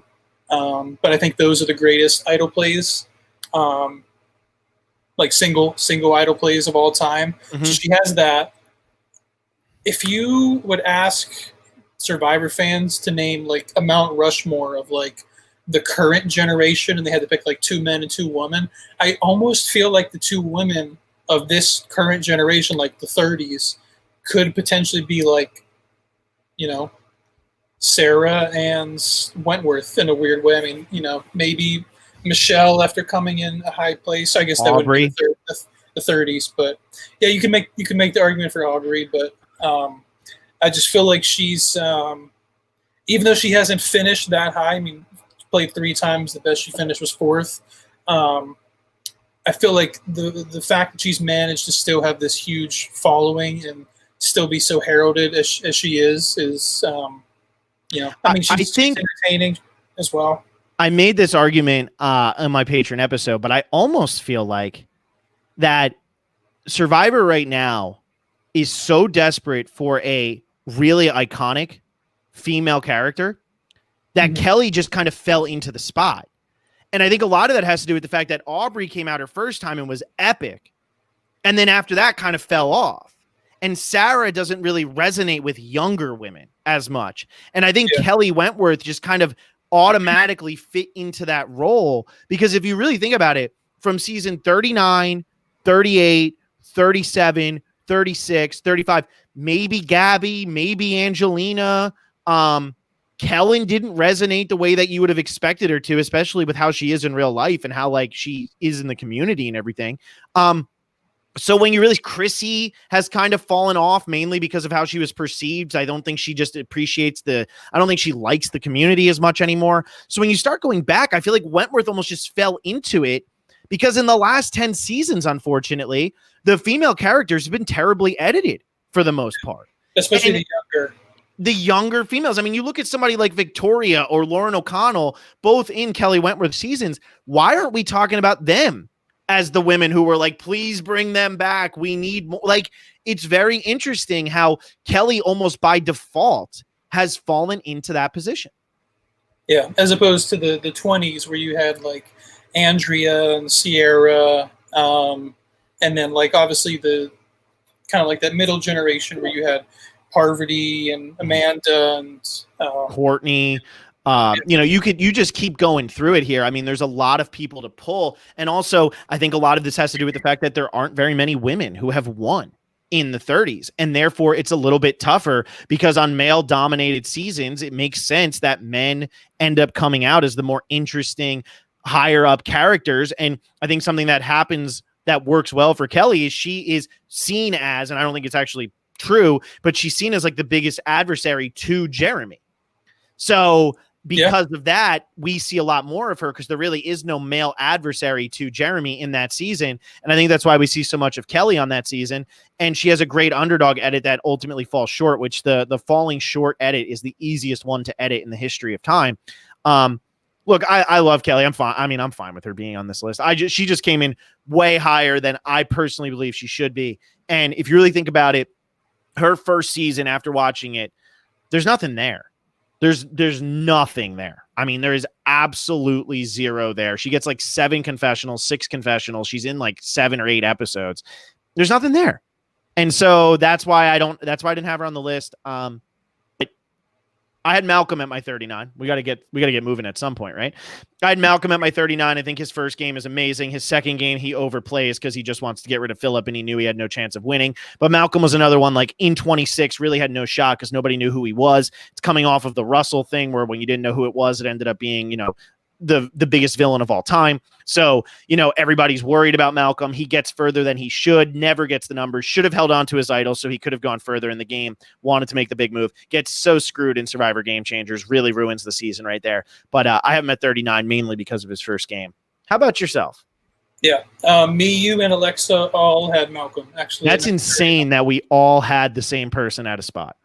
Yeah. And I think it is I'm not just saying this, but I think it is a great spot for him. I think he is one of the better non-winners since Heroes versus Villains. Obviously was a huge fan favorite. He's kind of like dipped a bit since Game Changers. Like he had his such a high peak and he kind of fell off a bit after Game Changers, and understandably so. His arc in Philippines was so amazing, and I feel like whether he or Denise won that season, it would have just made for an incredible story. Obviously, Denise ended up getting the win, but he was close. And then in Karamoan, I felt like he was in a great spot. It's just he wasn't in the power spot, and I feel like he preferred being on the wrong side of the numbers but having power, as opposed to being on the right side of the numbers but not having as much power as someone like Andrea or Cochrane or even Phillip, for that matter, seemed to have. He was kind of down there with like Brenda and Eric and Dawn. And then he made this weird move where he pulled the two idols, which forced Stealth R Us to turn against each other. But then he said, we're all voting for Phillip. So then everyone else is like, oh, now we don't have to turn on each other. Eric Regenbach makes the greatest move ever when he just says, just vote the way we were going to vote. Who cares? It's amazing. Yeah, I feel like Malcolm could have done a lot more damage if he hadn't. So, yeah, I had him at 39. Another big what if player along with Stephanie. I had him at 39. And who else did everybody? Yeah, Alexa did. And then who? Sorry. Oh, no, it was Corey had Stephanie Lagrossa, and then Russell had Spencer. Okay, got it. All right, so we go on to 38, which is James Clement. I think it's high for him, but then again, he is an iconic character in the history of the show, one of my all-time favorites, so I'm not going to complain too much. My 38 was Cochrane, who ended up also on this list here. I think his first game is terrible. Absolutely awful, but his second game is so good that it's hard to keep him off the list. So, or to keep him too much lower on the list. So I bring him in at number 38. I feel like that's a pretty fair spot for him with how bad his first game was, because his first game is so bad, people. It's so bad. Terrible game. There's nothing there. He literally plays to get 7th place. But who did you have at 38? I had Stephanie Lagrossa, who I talked about her placement, so we don't have to go back. But Alexa had Denise Stapley. Corey had JT. I'm surprised JT finished that's low. This low on anyone's list. And then Russell had Brad Culpepper. That seems pretty high. Seems pretty high. But if Russell does like the challenge beasts, and Brad Culpepper is an unbelievable challenge beast, so I'm not too surprised that he has that. And I get why he would value that more than us four, because he's obviously competed in many challenges himself. So having gone through it, I get why he has Ozzy pretty high on the list. He has Tyson pretty high. Malcolm. Yeah. So I get it. Yeah. No, that makes sense. And then I had Wentworth at 37, and so did Alexa. So I've obviously talked about her. Corey has Natalie Bolton at 37. That's really high for Natalie Bolton. It's really high. I mean, that's you all. Okay, so spot number 37, you guys should just throw that one out. Don't count it. We all get a mulligan on number 37. Let's do that. That's high. That's high. I mean, come on. I mean, Kelly Wentworth, I can understand more than Natalie Bolton. I think that's an overrating of Natalie Bolton's one thing she does in her season. Yeah. Yeah, she's got kind of this weird like following over the last couple years. I think it's because like I think people are looking at who prior to season 20. I feel like there's like this craving over the last 2 or 3 years for pre-heroes versus villains players, and when you look at who's available, they've all pretty much come back at least once, if not 4 times in Boston Rob's case. Natalie Bolton's like one of those people who like is like a probably should come back person.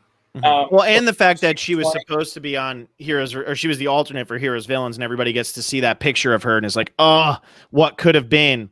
I mean, that also is a big factor. Yeah, I mean, and I like she was, I wouldn't mind her coming back even now. But yeah, I think I might have to call Corey after this and see what he was thinking. I agree.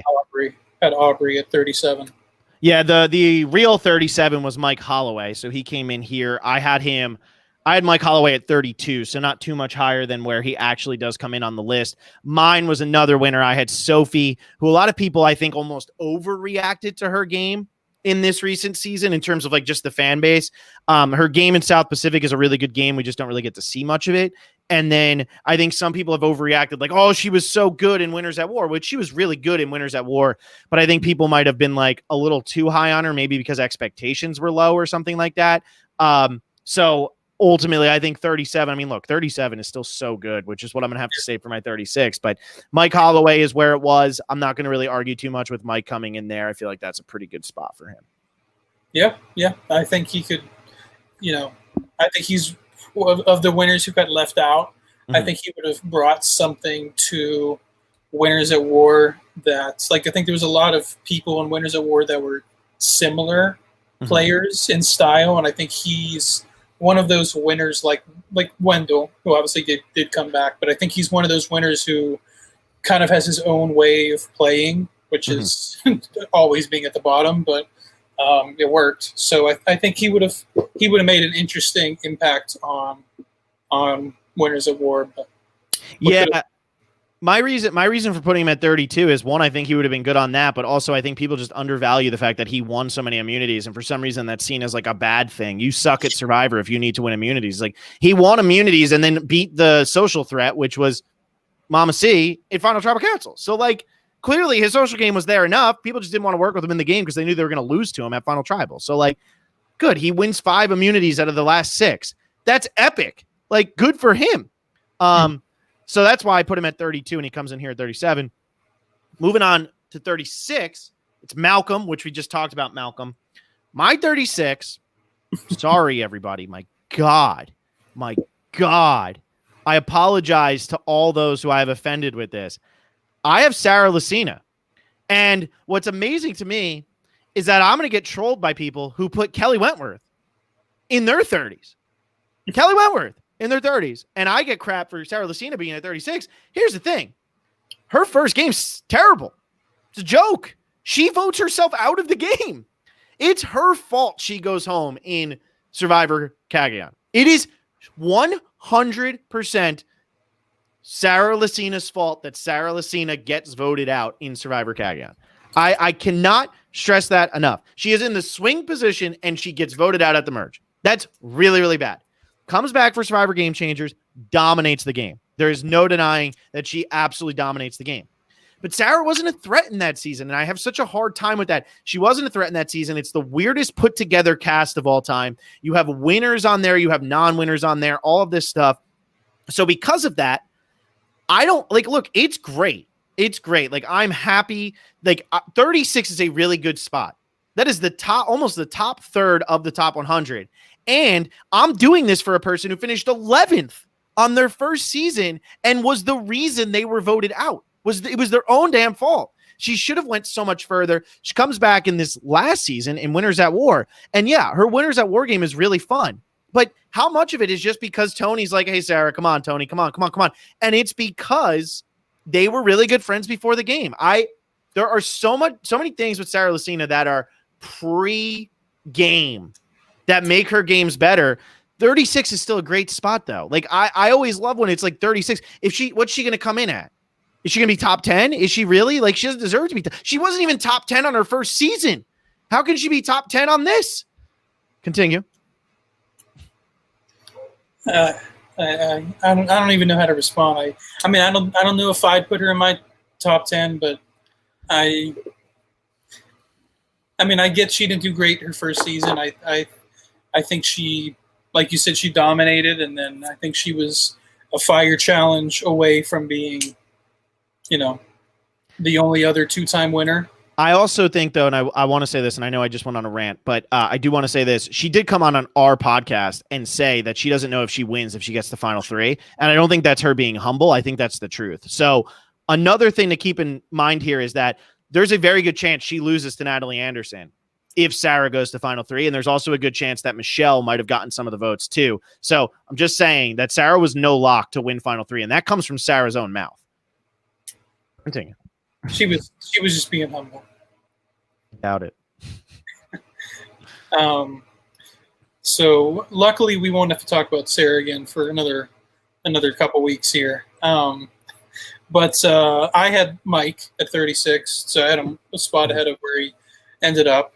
I think I talked about him a little bit already. Let's see, Alexa had Fair Play, which I'm surprised because she, was probably used character as a criteria more than anyone. So I'm surprised that she had Fair Play the lowest. But Corey had Wendell, and Russell had Stephanie. So okay, that's too high for Stephanie, but okay.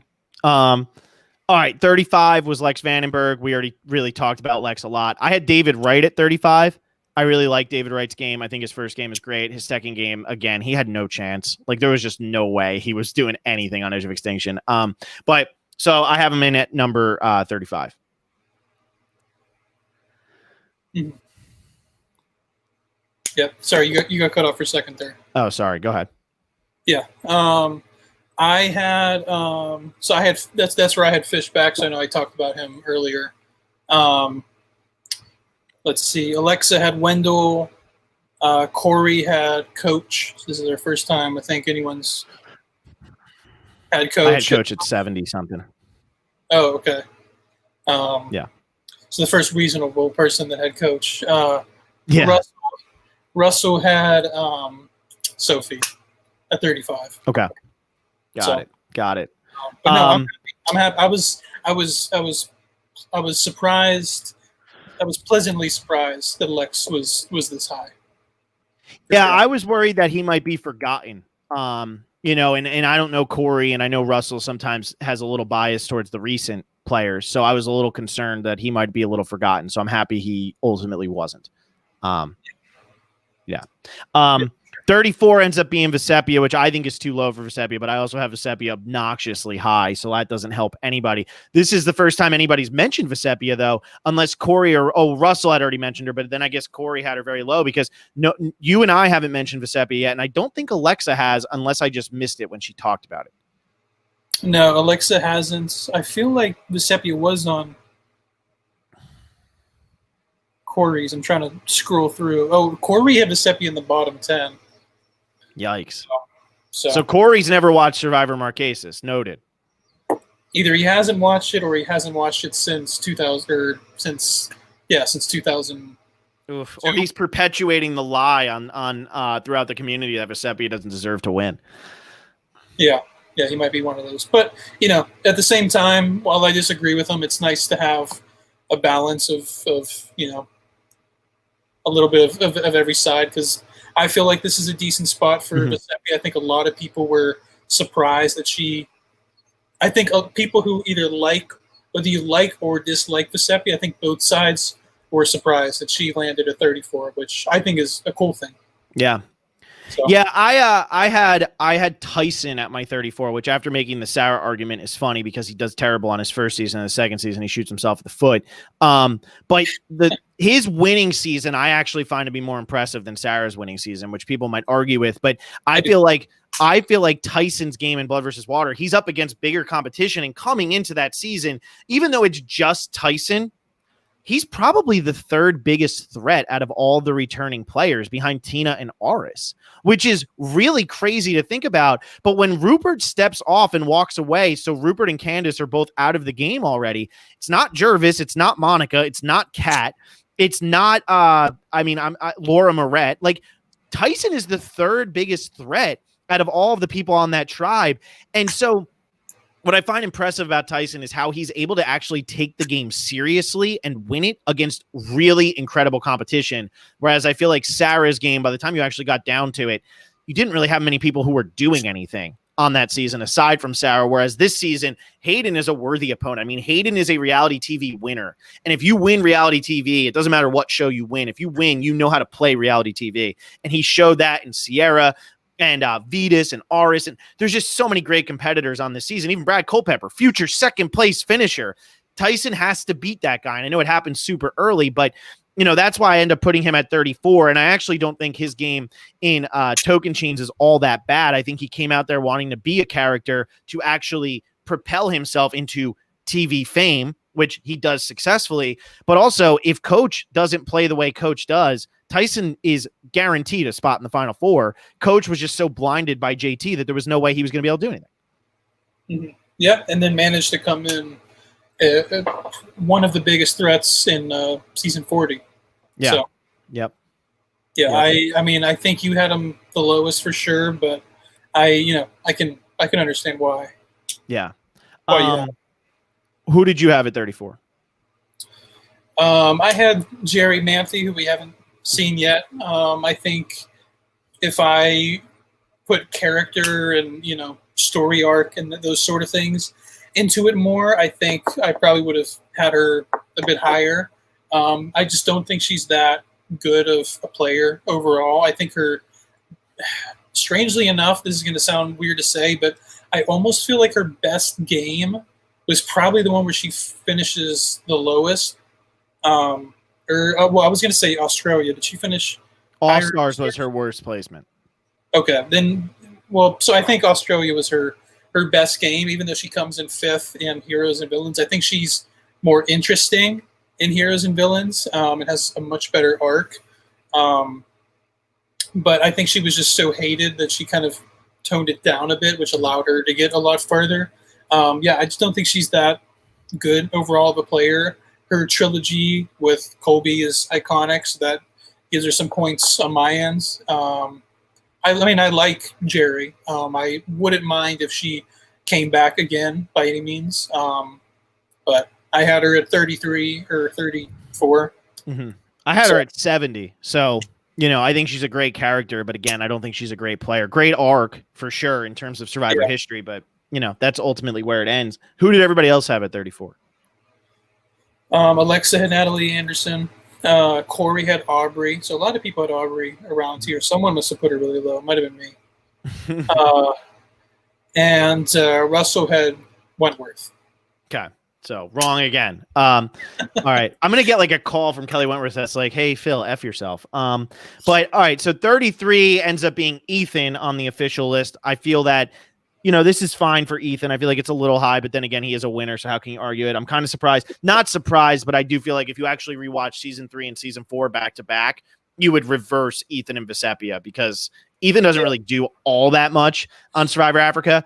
But I'm okay with this placement. I had Aris, so I did put Aris a spot ahead of Tyson, even though Tyson does vote him out. But then again, when Aris is coming back as a winner and Tyson's coming back as the guy who voted himself out to go eat a hot dog, I think that's a big difference, a big deal. And Aris's game in Panama is severely underappreciated because of how he controls the Kasaya 6 and goes toe-to-toe with Terry and ultimately gets himself into the final 2 against somebody he could beat, which is ultimately what you want to do in Survivor. So I had him at spot number 33.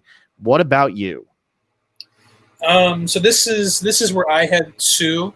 Okay. Who I know we talked about earlier. I think I'm the only one that had her this high. I hope so.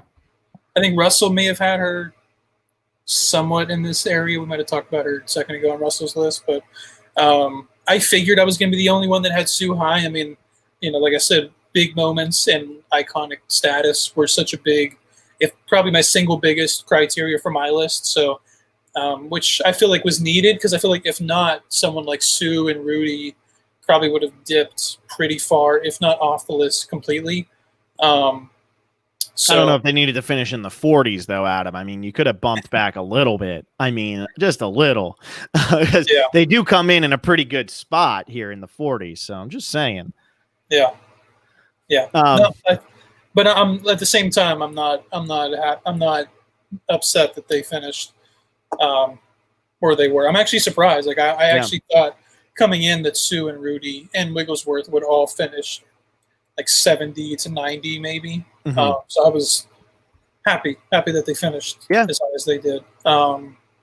So Alexa had Tyson. She had him one spot ahead of you. Corey had Ozzy. So I think this is the lowest Ozzy is. Russell had Colby. Okay. So I think this is like a very respectable position for all of us. We all did okay except for Adam who put Sue. But I understand why you would put Sue here. I mean, all these years later, 20 years later, that's still one of the biggest moments in the history of the show. There's no denying it. So I totally get it. 32 ended up being Rupert. And I was really surprised that he came in this high. I had Rupert at 71. So down there with Jerry and James. Came in at 32. I felt like this was really high, especially since I didn't think Russell would put Rupert all that high, but I guess he thinks of him as a larger-than-life character. Did you have Rupert really, really high, too? I mean, I definitely – I had him in my top 25. He's in the 21 to 25 range. So I thought I was easily going to have Rupert the highest of everyone. So did I, if you're saying top 25, for sure. Yeah. No, someone – I think – I know, Russell has him top 15. Wow. Yeah. I mean, from a character standpoint, he is top 15. There's no doubt about it. So if you're ranking more on character, Rupert's like a top 5 character. You know, you can't argue that. But if you're talking from just a gameplay, yeah, exactly. But if you look at it from a gameplay perspective, like, I don't know. Right. Played 4 times. Best was. I mean, he did come in 5th in All-Stars, but I think that was because he was 4th in All-Stars actually, and then he was 5th, and then he was 6th in. He actually didn't have a bad place. His average through his first 3 seasons was 6th place. He went 4-6, or he went 4-8-6 or 8-4-6, whatever it is, and then obviously I throw out his blood versus that was bullshit. Yeah. They should have never the fact that they actually voted people out of the game on day 1 in that season is idiotic, but whatever. Yeah, what sucks is Rupert, like, if you would mix a good strategic minds with Rupert's character, he could go down as one of the great, while still keeping the same placements that he finished, he could go down as a top 20 player. And honestly, I think it was playing with, not to plug Russell, but I honestly think it was playing with Russell that kind of made him realize that this really was a strategic game, because he really doesn't have any move you could think of up until the moment when he puts that rock in his pocket to make people think that was an idol. That's actually a really, really great move. And it works. It fooled Russell. Russell legit, at least according to his confessional, thought that was an idol, and I don't think they voted him out that episode. I can't remember. I think is that when Danielle goes home, or does he go home there? They might still vote for him because then they're not sure or something. But either way, it's a really great move. I mean, you're trying to actually trick people, and it creates the doubt in their mind. And I don't remember if he goes home there or not. That might be where they vote out Danielle or Candace or something instead of Russell or Rupert. I keep saying Russell, and same person, right? So yeah, there's a good argument there with Rupert. I just had him lower. This is the spot where I had Mike Holloway, so I already kind of talked about him. Who did you have at 32? Yeah, this is where I had Chris. He's another person with Adam that in this process of editing and interviewing people, I would probably bump Chris up. Not super high. Like, I don't think I would put Chris on my top 20. But you're talking about Underwood, right? Not Doherty. No, I'm talking about Doherty. But no, I mean, out of 590 players, number 32, I can't argue too much. Yeah, I think Chris could have came back in another season, like Heroes and Villains, Game Changers, whatever. didn't even have to place that high, and probably would have, like, as long as he made the merge, we could potentially be looking at Chris as like a top 20 player. I mean, you already do. But. Oh yeah, I think he's one of the all-time greats. I think his game in Vanuatu is one of the all-time most amazing games ever played. I just think after his win, he fell off more than any winner ever, maybe Sepia. And I think on my a lot of that has to do with the fact that Jeff hated him because of Julie Berry. That doesn't help that Jeff, a little conflict of interest there. But what do I know about conflict of interest at CBS, considering Julie Chen is married to Les Moonves? But what the hell do I know? So just a little conflict of interest, just un poco. But, that doesn't help Chris, especially since Chris did a lot of lying to Julie at that final tribal council, which obviously hurt Jeff's feelings. Yeah, so Alexa anyway, had also go ahead. Alexa had Fischbach here at 32. Corey had Spencer, and Russell had Todd. I believe that's the first we've heard Todd. I'm going to have to sit down and watch every single episode of Survivor with Russell just for these winners that he has solo. I have Todd right below somebody else whose name starts with T.O. That's all I'm saying. So I can't get behind Todd being at 32. I get behind him being like 25, 20, whatever. But like in the 30s, give the man some respect. All right.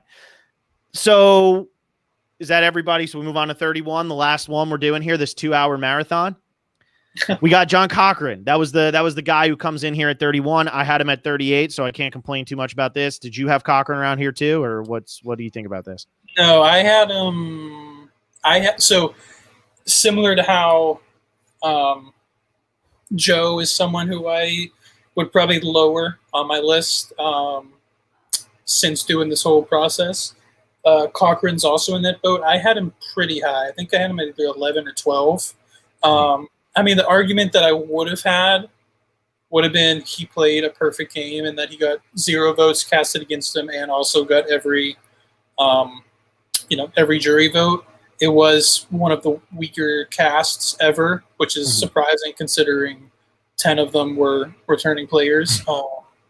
But one of them was Francesca. Yeah. So I would have definitely lowered him probably to around this spot. Also, talking to people from Caramoan has kind of hurt my personal opinion on him. Like Francesca and Eric, Corinne.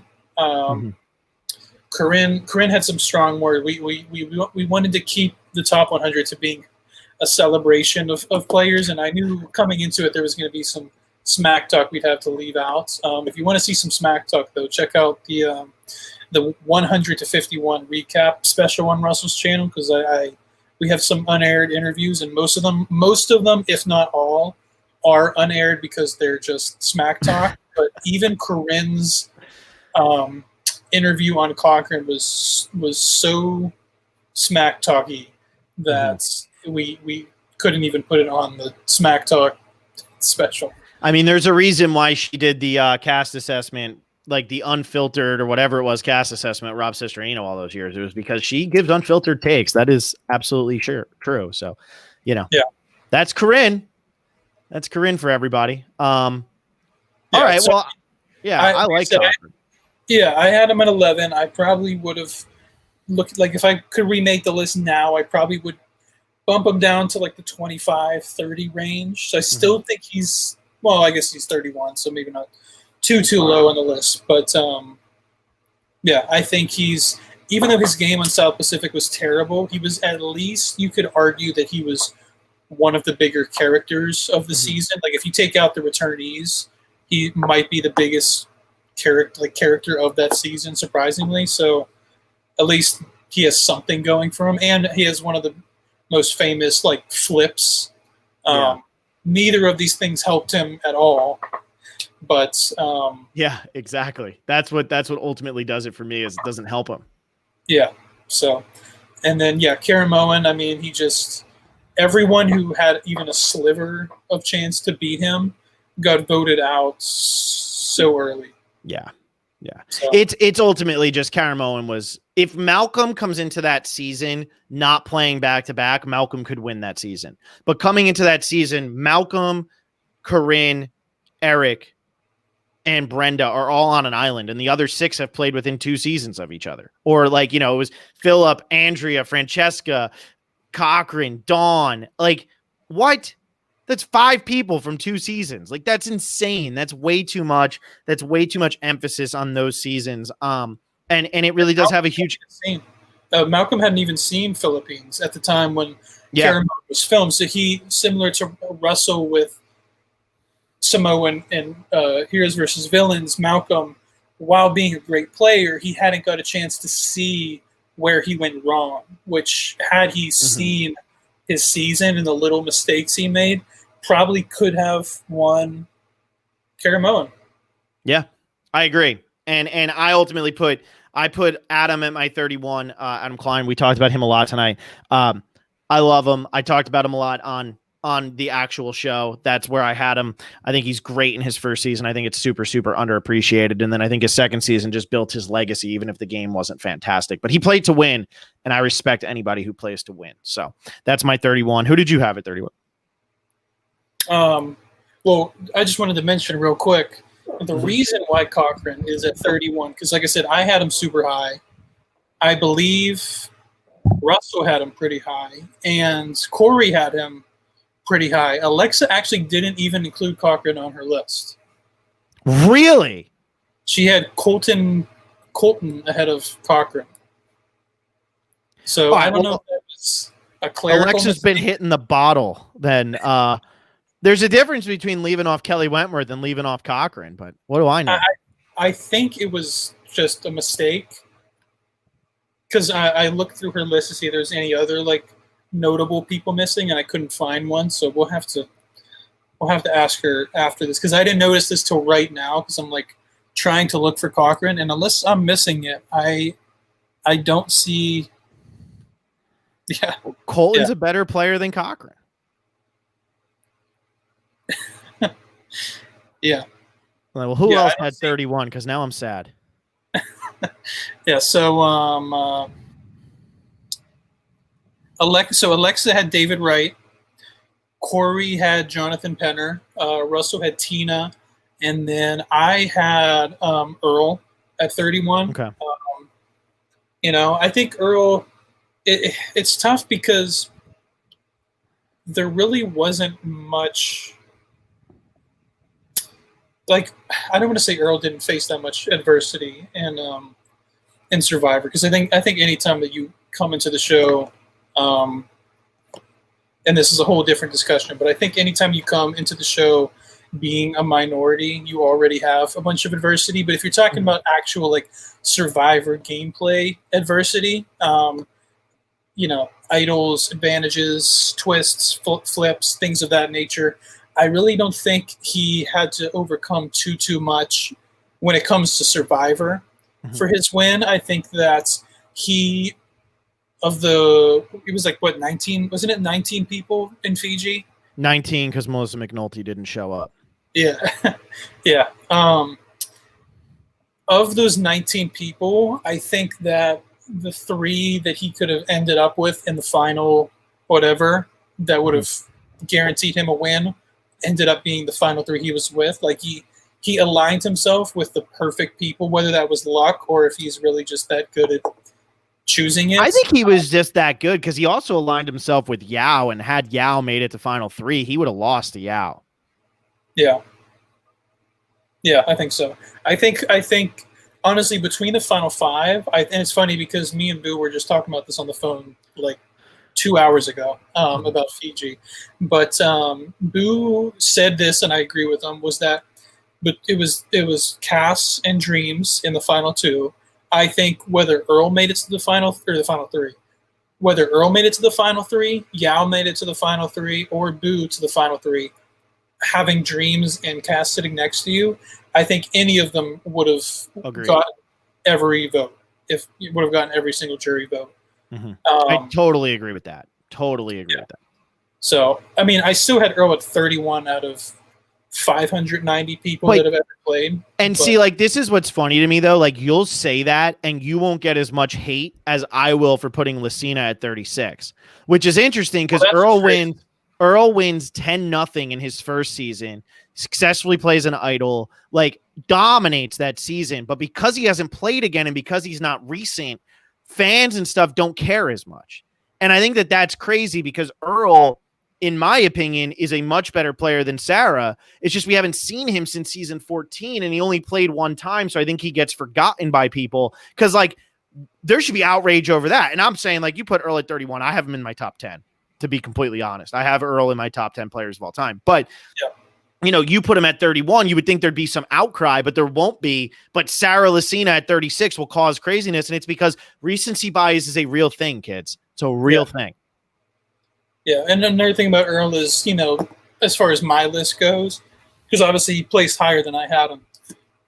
Excuse me. But, you know, he wasn't boring, but he didn't really make for that interesting of TV. I think Fiji is not one of the more popular seasons, and for good reason, in my opinion. Agreed.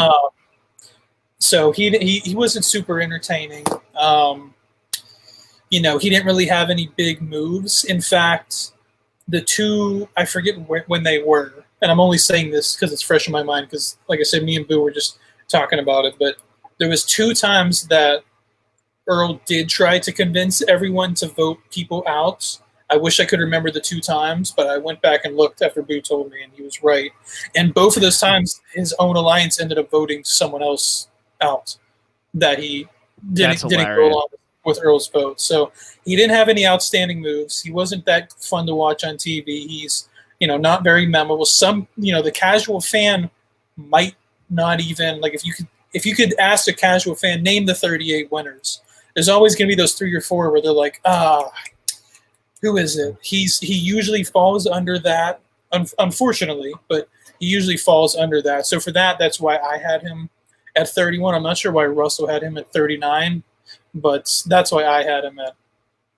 And because I watch the game for how well they play the game, I have Earl in my top 10.